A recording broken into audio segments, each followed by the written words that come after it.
India கூட்டணியில் இருக்கக்கூடிய ஒவ்வொரு கட்சியும் ராமர் கோவில் விவகாரத்தை பேசி ரொம்ப மோசமா விமர்சித்துத்தான் தங்களுடைய பரப்புரையில பேசி வராங்க அப்படிங்கிறாரு பிரதமர் நரேந்திர மோடி. அதுதான் ஒரு பிளவுவாத அரசியலாகவும் இந்தியா கூட்டணியில் இருக்கக்கூடிய எல்லா கட்சிகளும் முன்னெடுக்குது அப்படிங்கிறாரு திரு நாராயணன்.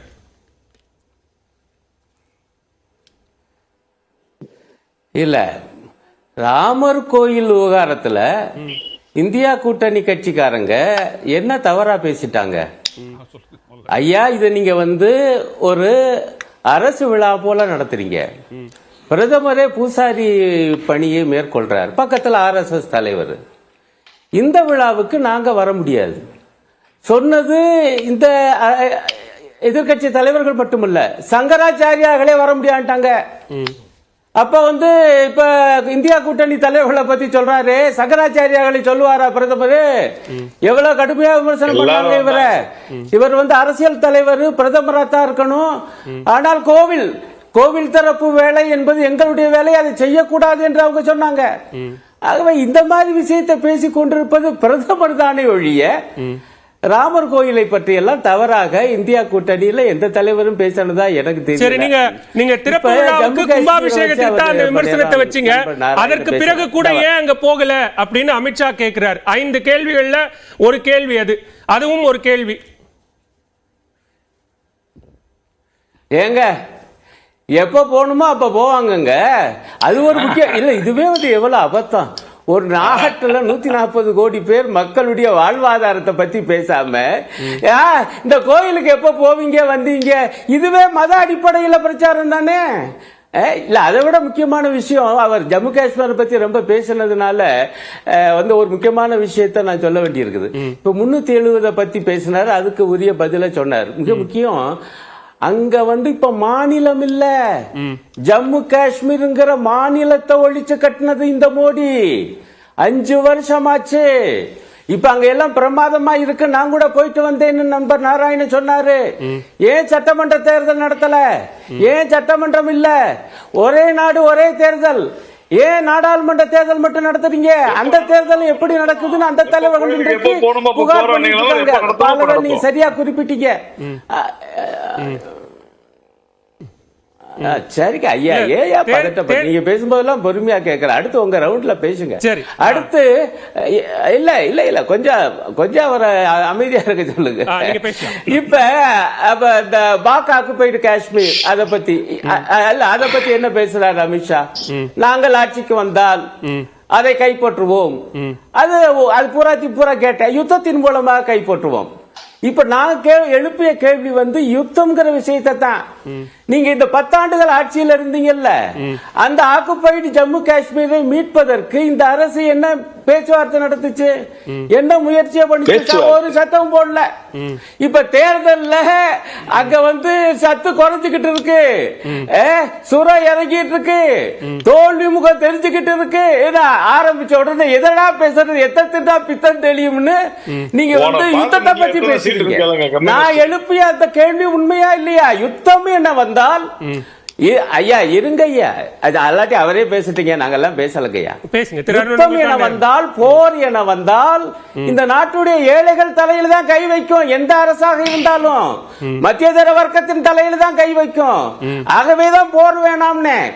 ஆனால் நீங்க ஜம்மு காஷ்மீரை மீட்பதற்கு என்ன பேச்சுவார்த்தை நடத்தினீங்க? என்ன விவகாரத்தை கொண்டு உலக சக்திகளுடைய ஆதரவை நமக்கு திரட்டினீங்க? உலக நாடுகளை நம்ம பக்கம் இந்த விஷயத்தில் திருப்பினீங்க? எதுவும் செய்யல. மாறாக ஏற்கனவே நம்ம இந்தியாவோடு இருக்கக்கூடிய ஜம்மு காஷ்மீர்ல இவ்வளவு குழப்பத்தை பண்ணி வச்சிருக்கீங்க.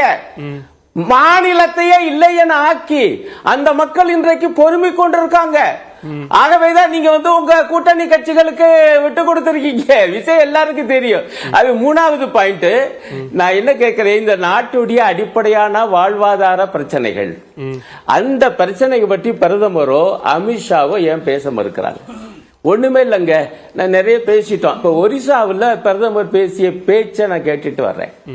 அங்க போய் அந்த நாட்டு முதலமைச்சர், அந்த மாநில முதலமைச்சரை பார்த்து கேட்கிறாரு, நவீன் பட்நாயக் அவர்களே, உங்களால இந்த மாநிலத்தில் இருக்கக்கூடிய, அது அப்படியே இந்தியிலையும் கேட்டேன், ஜில்லா அப்படிங்கிறாரு, கேபிட்டல்ங்கிறாரு, மாவட்டங்களுடைய பெயரை சொல்ல முடியுமா நோட்டு இல்லாம? அவற்றுடைய தலைநகரங்களை கேபிட்டல்ங்கிறார், ஹெட் குவார்டர்ஸ் கூட வச்சுக்குவோம். ஆனால் ஒரு மாநில முதலமைச்சரை நோக்கி எழுப்புகிற அரசியல், பொருளாதார, சமூக கேள்வி இதுங்களாயா ஒரு நாட்டு பிரதமர்? பிரதமர் பதவியையே வந்து அவமதிச்சுட்டாருங்கிறேன். அவர் இப்ப பதிலடி கொடுத்திருக்காரு.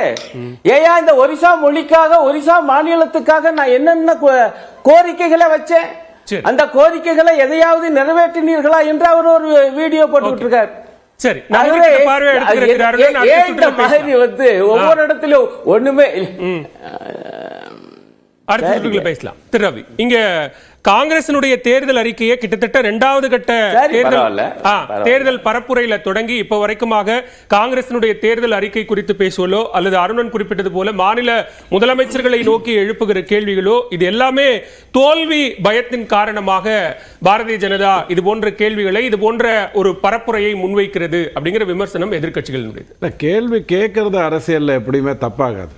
பதில திசை திருப்புறது தான் அரசியல்ல தப்பா இருக்கும், அல்லது கேள்வியை திசை திருப்புறது தான் தவறா இருக்கும். ஜம்மு அண்ட் காஷ்மீர்ல பிஓகேல, பாகிஸ்தான் ஆக்குபைட் காஷ்மீர்ல பேச்சுவார்த்தைலாம் நடத்த வேண்டாம், வீச்சுவார்த்தை தான் நடத்தணும். முதல்ல ஜம்மு அண்ட் காஷ்மீரை கரெக்டாக பண்ணிட்டோம். இப்போ அங்கே பிஓகேலேருந்து இருக்கிற மக்கள் என்ன சொல்கிறாங்க அப்படிங்கிறத நீங்கள் பார்த்தீங்கன்னா உங்களுக்கு தெரியும். இந்தியாவோட இணைத்துக் கொள்ளுங்கள் அப்படின்னு தான் அவங்களுடைய கருத்துக்களாக இருக்குது.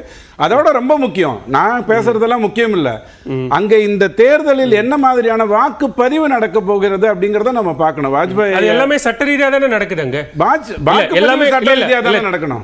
ஜம்மு காஷ்மீரில் 370 தொடங்கி அங்கே நடக்கிறது எல்லாமே சட்ட ரீதியா தானே? இல்ல பாருங்க, இல்ல அது சட்ட ரீதியா தானே? 370 வீச்சு நடந்தது. ஜம்மு அண்ட் காஷ்மீர்ங்கிறது என்னுடைய தலைங்க, என்னுடைய சிகரம். யாருமே இல்ல, ஆனா பிஓகேங்கிறது என்னுடைய சிகரம் இல்ல, கண்டவன் வந்து பூந்த ஒரு இடம். அந்த இடத்துல நான் வீச்சு வார்த்தை தான் நடத்தணும். அது அடுத்தது பாத்துக்கலாம், அதுக்கு இன்னும் நிறைய நேரம் இருக்கு. அடிப்படையில் மகாத்மா காந்தி ஐயா பத்தி சொன்னாரு, எனக்கு கொஞ்சம் ஷேக் ஆயிட்டேன். நான் வாழ்க்கையில அவர் செய்த 2 தவறு. ஒன்னு ஃபெரஸ் காண்டிய காந்தின்னு பேர் மாத்த வைத்தது, அது மிகப்பெரிய தவறு. அது மகாத்மா ஐயா செய்திருக்க வேண்டாம், செஞ்சிட்டாரு. 2வது தவறுன்னு அவர் செய்தது வந்து நேருவா நேருஜியா பட்டேல்ஜியா அப்படின்னும் போது நேருஜியை தேர்ந்தெடுத்தது, அது வேற விவாதம். இப்போ 10,000 கிலோமீட்டர் ராகுல் காந்தி நடந்தார் ஐயா. மத்திய பிரதேசில் 21 மாவட்டத்தில் நடந்தார், 17 மாவட்டத்தில் காங்கிரஸ் தோல்வி. போன எலெக்ஷனில் நடந்த ஒரு விஷயம்.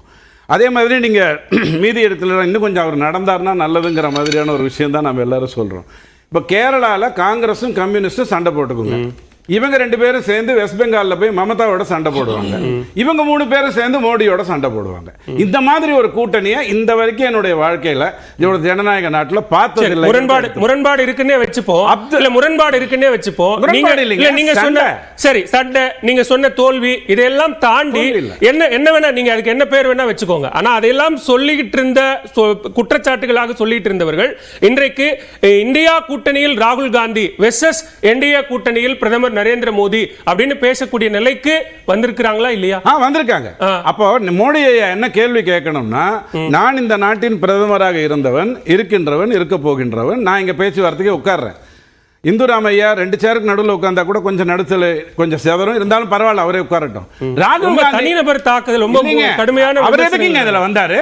அவரை யாராவது கேட்டாங்களா? கருத்தியல் ரீதியா பேசுங்க, கருத்தியல் ரீதியா இல்ல, ராகுல் காந்தி பேசுங்க, கருத்தியல் ரீதியா பேசுங்க. நீங்க வந்து நீங்க வேற அதுக்கான களம் வேற, அதுக்கான களம் வேற. சரி, ஓகே. நீங்க ராகுல் காந்தி ஐயா எந்த பொறுப்புல வரப்போறாரு? ராகுல் காந்தி ஐயா அந்த பேச்சுவார்த்தையில என்ன பொறுப்புல வரப்போறாரு? இந்தி கூட்டணியோடைய பிரதம மந்திரி அப்படிங்கிறதுக்காக வரப்போறாரு. அமித்ஷா சொல்றாருங்க, அமித்ஷா சொல்றாரு அவர் பிரதமர் வேட்பாளர்னு. இந்தியா கூட்டணியில் ராகுல் காந்தி அப்படின்னா என்ன அர்த்தம் பாருங்க? இந்தியா கூட்டணியில் ராகுல் காந்தின்னு சொன்னது யாரும் இல்ல, அமித்ஷா அவர்கள். ஒரு நிமிஷங்க, அமித்ஷா அவர்களுக்கு தெரியும் 50 சீட்டை வச்சுட்டு ஆக முடியாது, இருக்கிறதுலே அவர் தான் அதிகமா வாங்க போறாரு, அதனால வச்சுக்கோங்க அப்படிங்கிறதுக்காக சொல்றாருன்னு வச்சுப்போம். இப்போ கெஜ்ரிவாலோ அல்லது மமதா பானர்ஜி அம்மாவோ நாங்க வந்து ராகுல் காந்தியை மோடி அவர்களோடு பேசுவதற்கு அனுப்புகிறோம் அப்படின்னு சொல்லிட்டு அடுத்த நாளே பேச்சுவார்த்தை தான், கேள்வி விவாதம் தான், கேள்வியே இல்லை. அதுவே நடக்காதுங்கிறது அப்புறம் பார்த்துப்போம். அப்துல்லா அவர்களை வீட்டு காவலில் வைத்து விட்டீர்கள். நாட்டில் எங்கேயாவது ஒரு இடத்துல போராட்டம் நடந்திருக்கணும் இல்லையா? ஒரு தலைவனை இவ்வளவு நாளா காஷ்மீரில் உயிர் கொடுத்து அரசியல் செய்தவரை வீட்டு காவலில் வைத்துட்டேன்னு சொன்னா நாட்டில் எங்கேயாவது ஒரு இடத்துல போராட்டம் நடந்திருக்கணும். அது எங்க நடந்ததுன்னு கொஞ்சம் பாருங்க.